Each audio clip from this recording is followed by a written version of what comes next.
buhay mag-asawa, yung pinapalayas mo yung asawa mo dahil walang trabaho. Ayan, pinamalibag mo na lahat ng gamit na sa labas, pati lahat na sapatos, pati ano. Yung di mo alam, misis ka, no? Marami pala siyang pera. Mas marami siyang ipon na pera. O, tanong mo kung saan niya nilalagay, sa may halaman. O, diba? O, meron pa dyan sa may frame. O, marami siyang pera. Pinapalayas mo pa. O, meron pa dyan sa ano ba yung umiikot na yan. O, kita mo yan. O, so may sapatusan kung saan nilalagay yung kanyang mga ipon na pera. O akala mo kasi wala siyang ginagawa eh, no? Wala siyang silbi sa bahay mo. O tanan mo, o, ang dami niyang pera.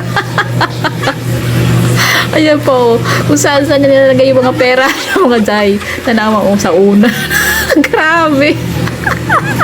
Akala na asawa niya walang kwenta eh. Yung pala, o ngayon papalayasin mo pa kaya. O, ngayon gawin mo. O, ibalik, huwag ka lumayas ka, marami kang pera.